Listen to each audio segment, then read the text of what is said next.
สบายดีเพื่อนๆทุกคนสำหรับวิดีโอนี้ดมสิมาอัปเดตตลาดคริปโตเคอเรนซีและก็สิมาแชร์มุมมองแผนการเทรดของ Bitcoin เนาะว่าเขาสิมีแผนการเทรดอย่างไรต่อเนาะโอเคก่อนอื่นหมดก็ฝากเพื่อนๆกดไลค์กดแชร์และก็กด Subscribe ช่อง YouTube เพื่อเป็นกำลังใจและก็เพื่อที่จะบ่พลาดข่าวสารดีๆและก็แผนดีๆที่เราจะมาอัปเดตให้เพื่อนๆได้เบิ่งนํกันเนาะเพื่อเป็นการบ่เสียเวลาเดี๋ยวเรามาเริ่มกันที่ Crypto Bubble เลยเนาะคือเขาเห็นตอนนี้เนาะหลายๆเหรียญหลายๆคริปโตหลายๆเหรียญเนาะก็ถึกเทลงมาหมดเนาะหลังจากที่ไอ้ใหญ่ Bitcoin เนาะถึกทุบลงมาอย่างแรงมื้อเช้านี้เนาะซึ่งก็ยังบ่ได้เบิ่งข่าวเนาะว่ามีเหตุการณ์หยังขึ้นแน่แต่ว่าส่วนหลายจะบ่ได้ค่อยโฟกัสกับข่าวขนาดนั้นเนาะสำหรับดมก็จะเบิ่งกราฟเป็นหลักเนาะแต่ว่าเฮาสิมีแผนจังใดหรือว่าเฮาสิมีแนวทางอย่างใดในการไปต่อเดี๋ยวเรามาเบิ่งนํกันเนาะก็หลักๆแล้วก็จะเป็นเหรียญน้อยนี่แหละที่ลงมาหลายๆก็ซุยลงมาแฮงเติบเนาะเฮามาต่อกันที่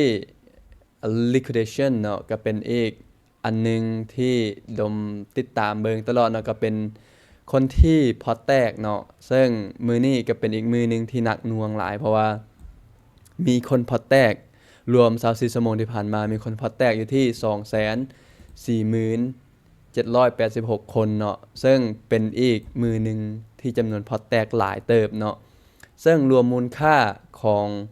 ความเสียหายทั้งหมดเนาะอยู่ที่864.17 ล้านดอลลาร์เนาะก็เป็นอีกตัวเลข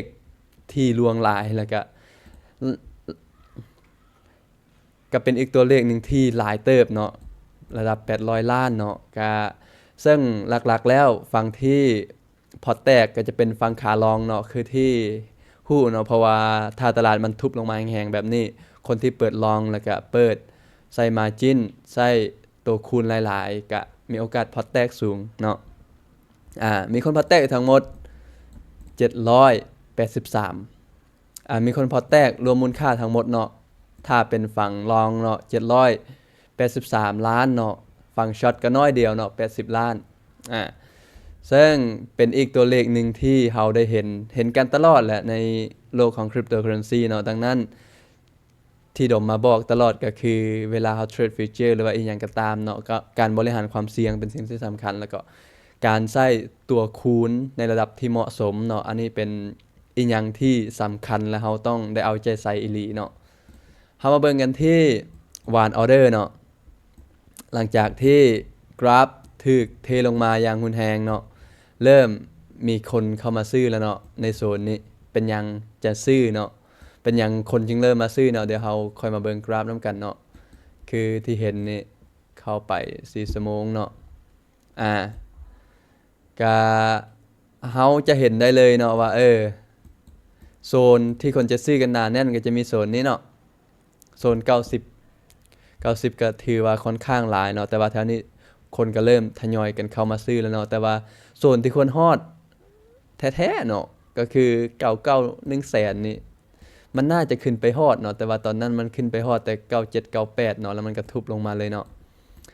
ก็บ่ฮอดเป้าที่เฮาวางไว้เนาะแต่ว่าการย่อลงมานี่ดมแนมเบิ่งว่ามันยังเป็นการย่อลงมาที่ดีเนาะสำหรับไผที่ตกรถหรือว่าบ่ได้เข้าออเดอร์เนาะอาจจะเป็นจังหวะที่ดีในการหาจังหวะในการเข้าออเดอร์เนาะแล้วเฮามาที่ Bitcoin Return เนาะถ้าเป็นในควอเตอร์นึงเนาะ Q1 ตัวนี้คือที่เห็นหลังจากที่คลิปแล้วเขาบอกว่าบวกประมาณ 8% เนาะมาตอนนี้ก็ลงมาแล้วเนาะเหลือแต่ 5% เนาะซึ่งเดือนนี้ก็คือกันเนาะ monthly return เนาะของ Bitcoin เดือนนี้ก็บวก 5% อยากให้มันบวกอย่างซี่ได้เนาะ เราต้องมาติดตามนํกันเนาะว่าอาทิตย์หน้าหรือว่าท้ายอาทิตย์นี้มันสิมีอีหยังเพิ่มเติมอีกบ่เนาะเพราะว่ากราฟก็ค่อนข้างงามเลยเนาะตอนนี้ซึ่งหลายๆเหรียญแต่ดมบ่ค่อยได้โฟกัสเหรียญอื่นๆเนาะส่วนหลายก็จะเบิ่งแต่ Bitcoin แล้วก็จะมี Ethereum แล้วก็ Solana เนาะที่โฟกัสหลักๆที่เบิ่งเนาะโอเคกันสั้นเดี๋ยวเข้าไปเบิ่งกราฟ Bitcoin นํกันเลยเนาะคือตอนนี้กราฟ Bitcoin ทุบลงมาแล้วเนาะ คือที่เห็นนี่เนาะซึ่งแน่นอนอยู่แล้วว่าก่อนที่มันจะทุบลงมามือนั่นเนาะก็เริ่มเกิด divergence เกิด divergence นี่แหละแล้วก็ใน1ชั่วโมงเนาะคือที่เห็นใน1ชั่วโมงค่อนข้างชัดเจนเลยเนาะกราฟมันยกขึ้นมาแต่ว่า RSI มันเริ่มต่ำลงอันนี้เขาเอิ้นว่า divergence เนาะแล้วก็มันก็ขึ้นไปบ่ได้เนาะซึ่งมีโอกาสย่อเนาะดมก็ได้โพสต์ลงในเพจเนาะว่าได้เปิดฟังช็อตไว้แต่ว่าตอนนั้นบ่ได้ถือออเดอร์เนาะเพราะว่าค่อนข้างเสี่ยงสำหรับดมแล้วเนาะถ้าจะแนมเบิงเพราะว่าดมเปิดแต่แถวนี้เนาะฟังช็อตแต่ถ้าถือออเดอร์ก็งามเลยเนาะแล้วเฮาก็ค่อยมาเปิดเพราะว่าดมมากไว้เส้นสีขาวนี่เป็นเส้นที่มีโอกาสย่อลงมาฮอดเนาะซึ่งก็ได้บอกอ้ายผู้นึงเนาะบอกว่าBitcoin มีโอกาสที่จะลงมาฮอดนี่เด้อแล้วมันก็ลงมาฮอดอีหลีเมื่อเช้านี่เนาะแล้วก็ตอนนี้เด้ซึ่งตอนนี้ดมก็ยังยึดแผนเก่าก็คือฝั่งหน้าลองอยู่เนาะช่วงนี้ก็บ่ค่อยได้ช็อตกันเนาะฝั่งหน้าลองจะช็อตก็ต่อเมื่อ Bitcoin ขึ้นมาฮอดเส้นสีขาวนี่เนาะคัน Bitcoin ขึ้นมาฮอดเส้นแถวๆนี้แล้วเฮาจะเริ่มจะเบิ่งหน้าช็อตกันเป็นหลักแต่ว่าตอนนี้เฮาเบิ่งหน้าลองกันเนาะว่าจะเป็นจังไดเฮาสิมีแผนจังไดกันต่อเนาะซึ่งตอนนี้ถ้าเป็นวิดีโอล่าสุดที่เฮาเฮ็ดกันมาก็คือดมบอกว่าสำหรับไผที่ตกรถบอนนี้เนาะเราทายให้มันย่อโซน90588เป็นโซนที่สำคัญแล้วมันก็ลงมาแตะอีหลีเนาะแต่ว่าเป็นการลงมาแตะแล้วมันก็ดีดขึ้นมาเลยเนาะแล้วมันก็ดีดขึ้นมาแฮงซึ่งแถวๆนี้ก็มีโอกาสคือกันเนาะโซนแถวๆนี้ก็มีโอกาสคือกันจุดนี้เป็นจุดที่คนเข้าซึ่งโดมก็ได้เก็บออเดอร์ไปแล้วเนาะแล้วถ้าเฮามาเบิงมาวัดฟีโบดีๆมันมาฮอดโซน 61.8 พอดีเลยเนาะโซน 61.8 โซนเส้นสีขาวอันนี้ซึ่งตอนนี้สำหรับใครที่เบิงวิดีโออยู่สามารถเข้าได้เลยแล้วแต่ถ้ามันหลุดแถวๆนี้เส้นสีแดงนี่เนาะหลุดนี้ก็ควร stop ออกเลยอันนี้กรณีถ้าใครจะเข้าเนาะเสี่ยงอยู่จักเปอร์เซ็นต์ประมาณ 2% 3% เนาะถ้าเข้ามาเสี่ยงก็สมมุติว่าโอเคเฮาเข้ามาปึ๊บเฮาจะใช้ leverage เท่าไหร่สิเฮาก็คำนวณเอาเนาะ stop loss ประมาณ 3% ซึ่งเฮาวางผลอยู่ที่ 140,000 150,000 ไปเลยเนาะอย่างน้อยต้องทะลุ 100,000 เนาะอันนี้คือโซนที่เฮาเบิ่งไว้เนาะอย่างน้อยกราฟต้องทะลุ 100,000 ให้ได้สมมุติเฮาเข้านี่ปึ๊บมาคำนวณ RR stop loss อยู่นี่เนาะ1:5หุ่น RR นะrisk reward 1:5ซึ่งสำหรับดมว่าคุ้มที่จะเข้าวันนี้เนาะอันนี้ก็คือแผน Bitcoin เนาะที่อยากให้เพื่อนๆโฟกัสเบิงเนาะว่าจุดนี้สมควรบ่ซึ่งถ้าเราจะเบิงหลังจากที่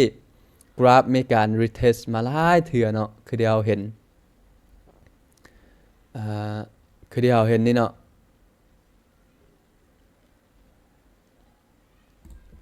มีการขึ้นมา retest 1 2 3 4 ครั้งแต่บ่ผ่านเนาะแต่ว่าอยู่นี่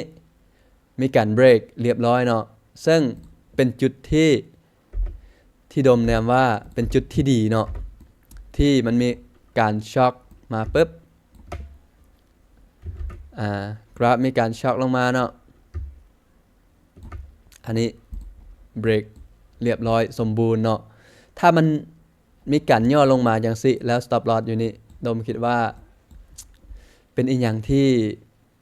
คุ้มค่าที่เราจะเสี่ยงเข้าไปเนาะเราก็ manage ความเสี่ยงดีๆแล้วก็ manage เงินทุนที่จะเอามาลงดีๆเนาะเราก็เบิ่งเนาะว่าอันนี้เฮายอมเท่าไหร่ถ้าคำนวณดีแล้วก็บ่ต้องลังเลเนาะเฮาทุกออเดอร์มันเสี่ยงอยู่แล้วเนาะแต่ว่าความเสี่ยงของเฮาก็คือถ้ามันได้เนาะก็คือเฮาก็จะได้หลายกว่าที่เฮาเสียแน่นอนเนาะสำหรับออเดอร์ที่เฮาเข้าแบบนี้เนาะ เหรียญอื่นเด้ซึ่งหลายๆเหรียญก็คล้ายๆกันเนาะ Ethereum ก็คือกันเนาะการที่มันทุบลงมาจังซี่มันต้องมีเหตุการณ์ที่แปลกประหลาดเนาะบ่แม่นว่ามันลงตามแนวทางแต่ว่ามันลงแบบมันลงแหงอีหลีลงแบบนี้ซึ่ง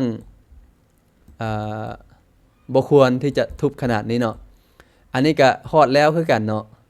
ฮอดเส้นสำหรับโซเนาะซึ่งวางผลก็ทุกๆเหรียญคล้ายๆคือกันถ้าโซไผจะเข้าก็คำนวณ SL ดีๆเนาะรุดแถวๆนี้ก็ SL เลยเนาะสมมุติว่าถ้ามันรุดแถวๆนี้ราคา27เนาะ127กับ SL เลยอันนี้ก็คือสำหรับโซเนาะแต่หลักๆแล้วอยากให้โฟกัสที่ Bitcoin เป็นหลักเนาะซึ่งกราฟตอนนี้ก็เฮายังเบิงเป็นหน้ารองเป็นหลักและก็เฮาอยากให้มันทะลุ 100,000 ขึ้นไปก่อนเนาะเฮาจึงจะหามุมมองหาแนวทางที่จะเบิงในการลิ้นหน้าช็อตเนาะโอเคอันนี้จะเป็นการมาอัปเดตสั้นๆในแผนของโดมเองที่แนมเบิงตลาดเนาะตอนนี้ว่ามีแผนจังไดมีแนวทางจังไดเนาะสำหรับเพื่อนๆที่มักวิดีโอแบบนี้เนาะก็ฝากกดติดตามเพื่อเป็นกำลังใจและก็เพื่อที่จะบ่พลาดข่าวสารดีๆและก็แผนดีๆที่เราจะมาอัปเดตให้ตลอดเนาะแล้วเรามาเจอกันในวิดีโอต่อไป